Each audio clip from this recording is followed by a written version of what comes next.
మనం దాదాపుగా 2 నెలల క్రితం చెప్పుకున్న వార్తలు ఇవాళ మరొకసారి వైరల్ అయ్యి దాని మీదన ట్రంప్ స్పందించింది. ఇరాన్‌కి చైనా నుండి క్షిపణులు వెళ్తున్నాయి. అది షిప్పుల్లో వెళ్తే అమెరికాను, ఇజ్రాయెల్ పసిగడతాయి.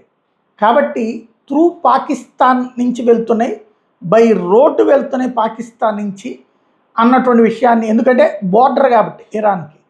ఓ పక్కన అమెరికాతోనేమో చర్చలు, అమెరికా ఇజ్రాయెల్ తరపున ఇరాన్తో చర్చలు చేసేది పాకిస్తానే. అదే ఇరాన్కి ఆయుధాలు చైనా నుండి తెచ్చి ఇచ్చేది పాకిస్తానే. డబుల్ గేమ్ ఆడుతుంది అన్నది.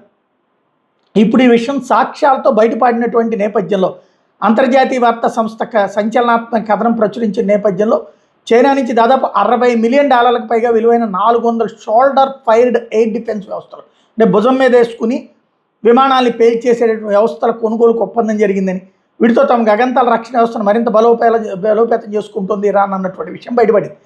ఈ డీల్కి టెహ్రాన్ పక్షాన హాంకాంగ్కి చెందినటువంటి జాంగ్ కింగ్ బావోషాంగ్ ఇంటర్నేషనల్ ఇన్వెస్ట్మెంట్ మీడియేటర్గా పనిచేస్తే, ఈ క్షిపణులు ఉత్తర చైనా నుంచి పాకిస్తాన్ మీదుగా ఇరాన్లోకి చేర్చాలని ప్రణాళిక సిద్ధం చేశారని, కాబట్టి వీటిని భూమార్గంలో తరలిస్తారా లేకపోతే గగంతలలో తీసుకెళ్తారా అంశం మీద స్పష్టత లేదంటూ చెప్తే చైనా ఈ కథనాన్ని కొట్టేసింది.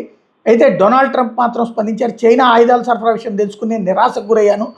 మేము ఇరాన్కి ఆయుధాలు విక్రయించుకోమని చైనా అధ్యక్షుడు షీ జిన్పింగ్ స్వయంగా నాకు హామీ ఇచ్చాడు. చైనా రష్యాల నుంచి ఇరాన్కి ఆయుధాలు సరఫరా చెయ్యొద్దని గతంలోనే చెప్పాను అని చెప్తున్నాడు.